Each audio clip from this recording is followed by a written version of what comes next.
रोक तो बंद रोक रोक बंद रोक रोक ये लेगा तो हमने मोटरसाइकिल बाइक नहीं लेगा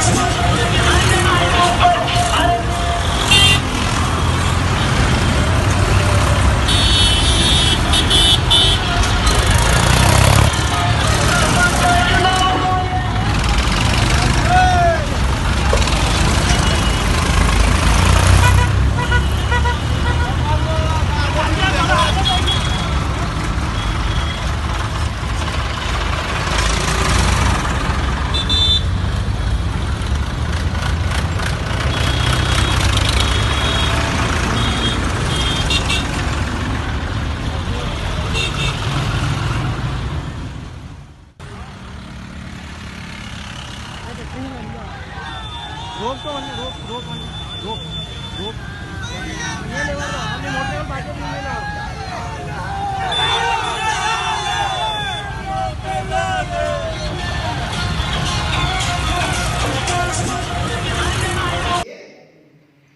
ये इस देश के लोकतंत्र को कमजोर करेगा। जिस मुल्क में खाद्यान्न के मामले में आत्मनिर्भरता नहीं रहती है, वो मुल्क कभी भी अपनी जमहूरियत को बचा नहीं सकता। उस मुल्क की जमहूरियत लोकतंत्र कमजोर होगा और आज इन कदमों से यही होने वाला है। और दूसरा, अगर निम्बाहेड़ा के चित्तौड़ के गांव में किसान की हालत खराब होगी तो चित्तौड़ और निम्बाहेड़ा बाजार की भी रौनक खत्म हो जाएगी। यह भारत की इकोनॉमी का सबसे बड़ा पार्ट है। जिस इलाके में किसान खुशहाल है, आप देश के किसी भाग में चले जाइए, जिस इलाके का किसान खुशहाल है उस इलाके का बाजार आपको हमेशा आबाद मिलेगा और जिस इलाके का किसान कमजोर होगा उसके बाजार उजड़े हुए। और यही वजह है कि मैं कह रहा हूं कि इससे बेरोजगारी और महंगाई को स्थायित्व मिलेगा और देश की अर्थव्यवस्था चौपट होगी और चंद बड़ी आर्थिक शक्ति जो है वो ये तय करेंगी कि आज की रोटी की कीमत क्या है। जब उस आवश्यक वस्तु अधिनियम से बाहर कर देंगे आप और राज्य सरकारें भी कुछ नहीं कर पाए। राज्य सरकार को कहा कि आप जब दुगनी से ज्यादा कीमत हो जाए एक साल में तब आप इंटरवीन कर सकते हैं, उसमें भी एक बट बचा करेंगे। तो इसलिए कांग्रेस पार्टी पूरी तौर पर जो किसान सवाल उठा रहे हैं उनके साथ है। ये जो कानून, तीनों कानून हैं, ये इस देश के 80-90% लोगों की जिंदगी को तबाह करने का काम है।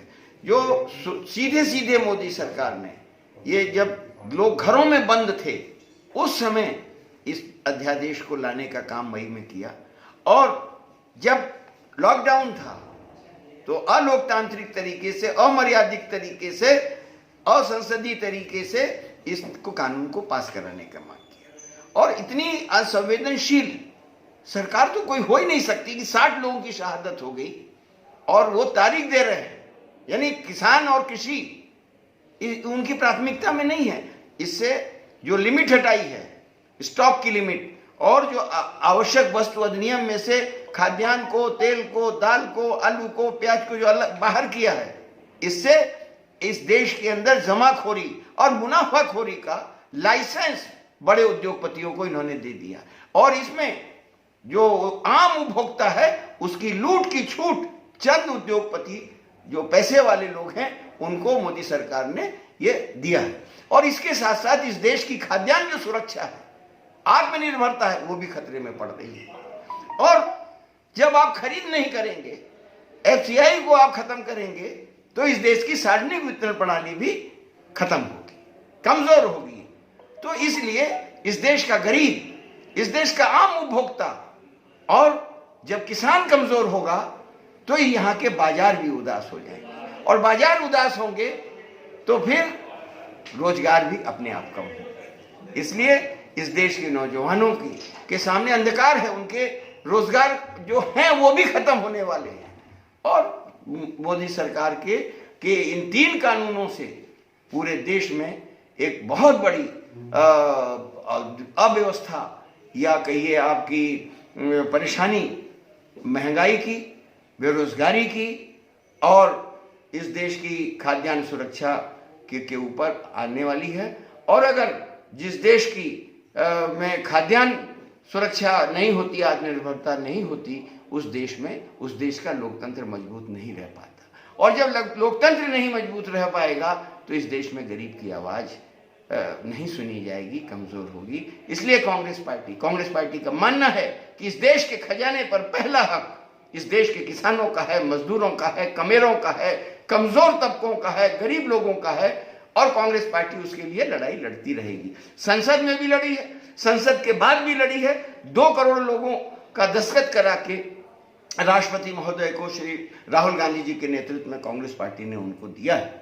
और सारे जब राष्ट्रपति महोदय ने दस्तखत नहीं किया था कानून पर, तब भी कांग्रेस पार्टी अन्य विपक्षी दलों को लेकर राष्ट्रपति महोदय के पास गई थी। इसलिए इस देश के हर इंसाफ पसंद आदमी को, हर इंसानियत पसंद आदमी को इस समय किसानों के साथ मजबूती से खड़ा होना चाहिए। धन्यवाद।